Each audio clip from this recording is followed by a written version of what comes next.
Throughout the currently short history of Beyblade X, Takara Tomy has been too scared to give us defense types without a significant disadvantage in either weight or balance. However, with the release of Leon Crest and now most recently KnightMail, does Takara Tomy finally have some balls?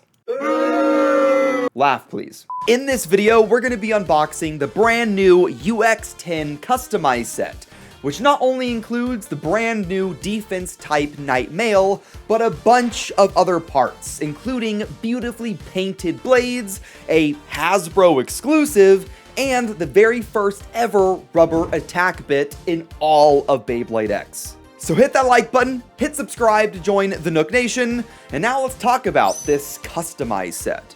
This customized set is definitely kind of expensive, and the box is also pretty large as well. I wasn't expecting it to look like this, but you do get a lot of parts for that. Go and check out sponsor of the channel, Mall of Toys. They have this set as well as the new Crimson Garuda and Samurai Saber up for sale, and those will be shipping really soon. They have a bunch of other Beyblade X releases as well, but go and check them out, link in the description down below, and make sure to use code ilinnuc to get 5% off. On the front of the box, you get a large array of all of the different parts that are included in this set.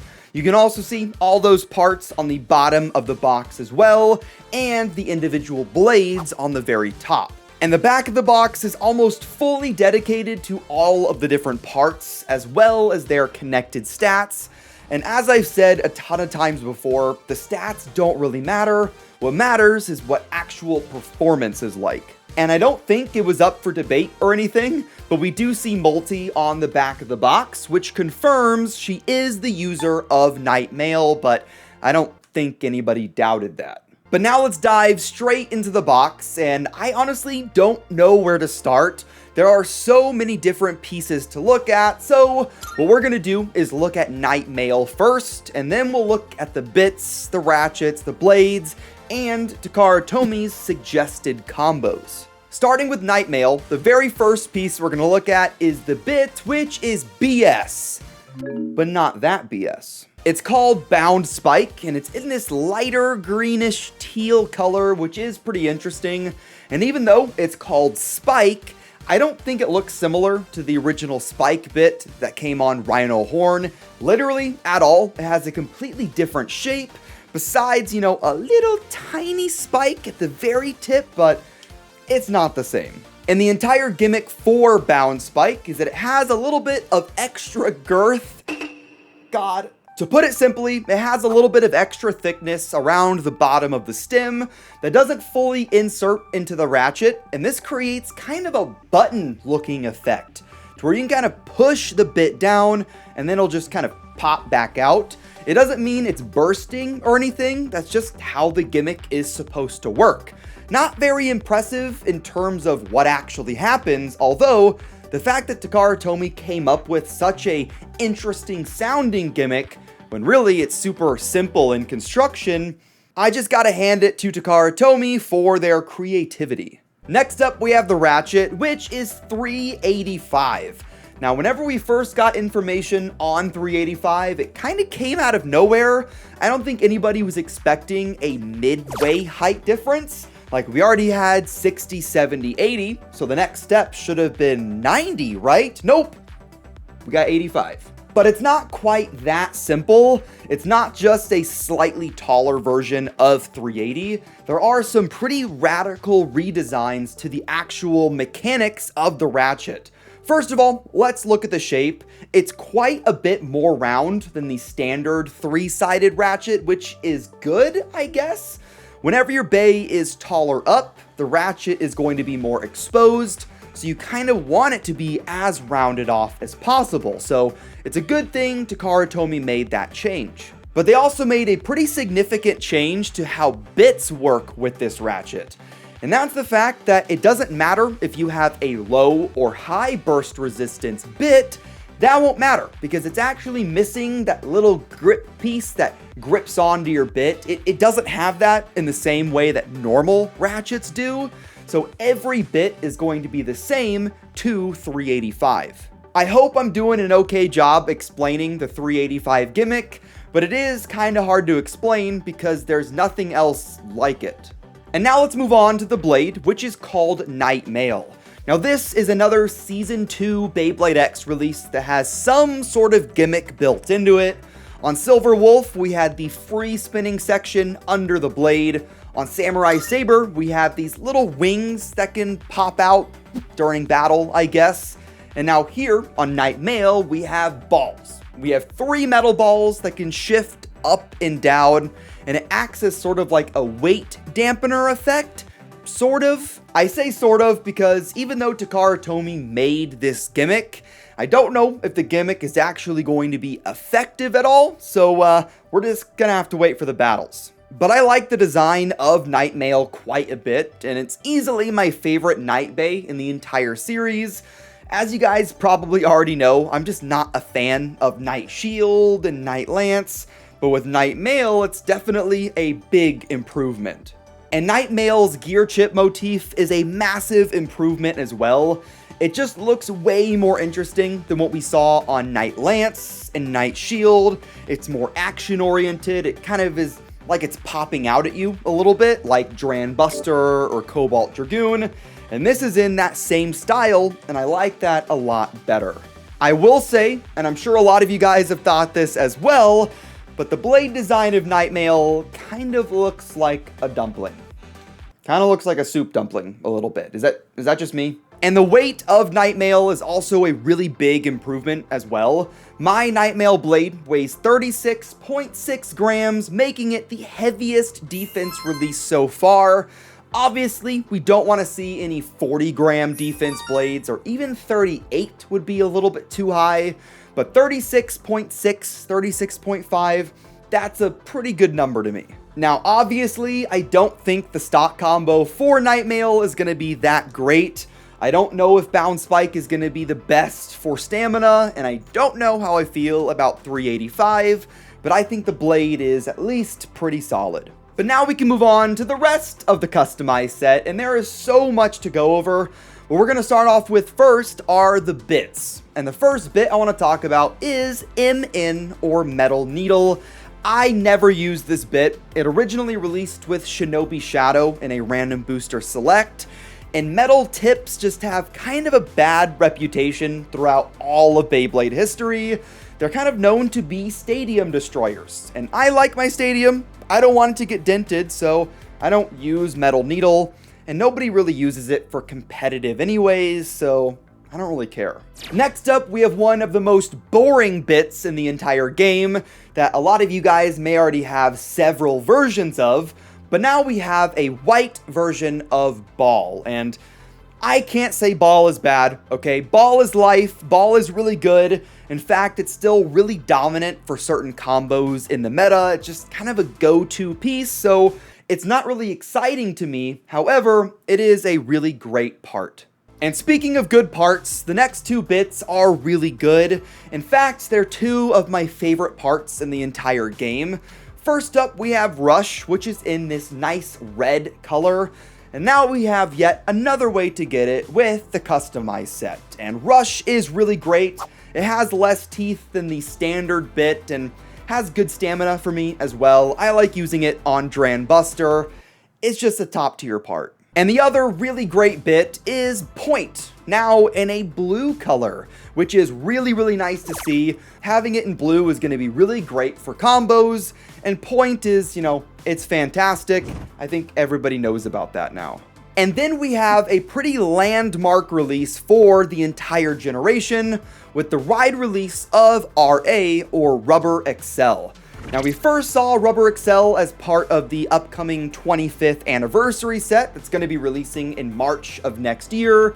That set actually comes with 3 different versions of Rubber Accel in different colors, but now we can actually see if it's a good piece at all, and I don't really know yet, okay? It has this really large disc around the outer edge, kind of underneath the gears, which I assume is going to be better for stamina and also scraping against the extreme line. And then you have this really short rubber tip, and it's like a hard rubber I will say I have seen quite a few concerning Twitter posts about how Rubber Accel wears down.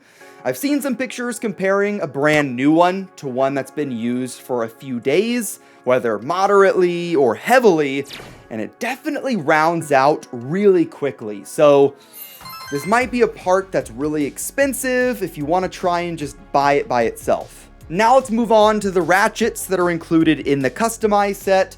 We've already talked about 385, and there's only two other ones to talk about, and the first one is a brown recolor of 160. Whenever 160 first came out, I wasn't the biggest fan of it, and then I saw how people used it in their competitive combos, and I saw actual tournament results, and now it's one of the better ratchets in the game.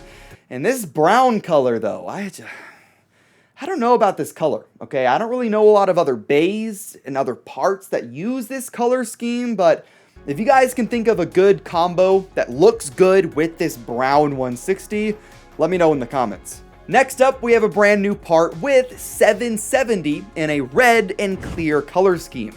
Leon Crest was the very first release of 760.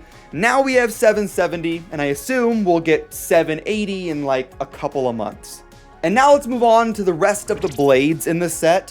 One of them is kind of interesting, and the other two are just beautiful. Let's talk about the interesting one first, and that is Terra Swing. Now this is a blade that we thought was going to be a Hasbro exclusive with Talon Terra, but that's not the case, and Takara Tomi's been doing that quite a bit recently. The best example would be Bear Scratch in that latest motorized stadium. And now we have Terra Swing, and Terra Swing it's decent. It has its uses, that's for sure, but I mean, it's definitely the least exciting blade out of the entire set. What's definitely more exciting though is this beautiful blue recolor of Hell's Hammer. It has a darker blue plastic with a light blue metal coat, and it just looks great. I just wish Hell's Hammer was more competitively viable. I've tried to use it, and I know people in my community that have tried to use it, but it's just not that good. I will say, Takara Tomy made a pretty significant change to Hell's Hammer behind the scenes. If you guys watched my first secret left spin X-Bay video I made a few months ago, whatever it's called, I showed the fact that Hell's Hammer, just by a flaw in its design, could actually fit on a left spin X launcher. Well, with the new version of Hell's Hammer, Takara Tomy fixed it. I've definitely seen more than a few conflicting reports, but here's my left spin launcher, here's my Hell's Hammer, and it does not fit. So, they cured Hell's Hammer, they fixed it, and rip. But now, guys, we can talk about what is easily the best, or at least one of the very best recolors that we've seen in all of Beyblade X, and that is a deep red metal coat version of Tyranno Beat, and this looks amazing. Takara Tomy just knew what the assignment was, okay? They knew what they were doing, and they just nailed it, all right? Tyranno Beat is already one of the better designed BX bays. It's also really heavily used in the Beyblade X competitive meta, and now we have a version that is in this red and black color scheme, and it's perfect. Since this is a customized set, there aren't any guaranteed obvious combos you're supposed to use, despite KnightMail, of course, but on the back of the box, there are two suggested combos. One of them is Terra Swing on 770 Ball, and the other is Tyranno Beat on 160 Rubber Accel. So those are the bays we're going to battle with in our test battles that we do. So we're going to see how good KnightMail is in its stock combo, and we're also going to see just how strong Rubber Accel is, and if maybe it was overhyped. Alright, Tyranno Beat! Oh, on Rubber Accel! There is the power of RA. Can we get another major impact? Good strike, but I think, as you can see, the stamina from RA is just done. It's out of there. Oh, the speed! It's so fast! It's so quick, but there, Rubber Accel is already out of there in terms of stamina. And there's another win for KnightMail. Oh! Oh, it came back! It came back! Came back because of that 160 ratchet, and no, okay, and it's gone again. Oh! There is a nice burst finish. Oh! Gosh, Tyranno Beat just, it's so fun to battle with. Oh! Oh!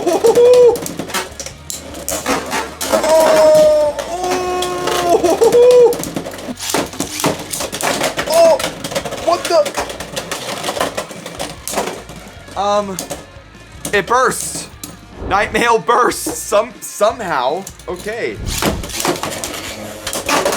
Oh! Huge impact. Both bays clashing in the middle of the stadium. It looks like Samurai might actually win this one. And it is going to take a surprising stamina finish. Now to change it up a little bit, we're gonna put KnightMail on 770 and Ball up against Dran Buster, one of my favorite attack types, on 160 and Rubber Accel. Oh my god! Oh!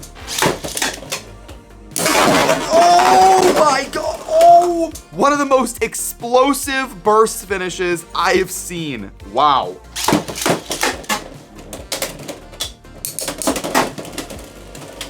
Right, not as much power from Buster there. Still, Buster just has that one-hit KO shape with Rubber Accel. Could be a great match.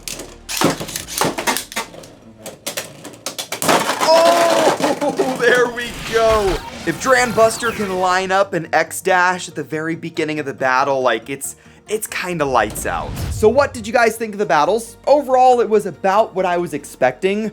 The stock combo of KnightMail isn't great because I don't think Bound Spike is great.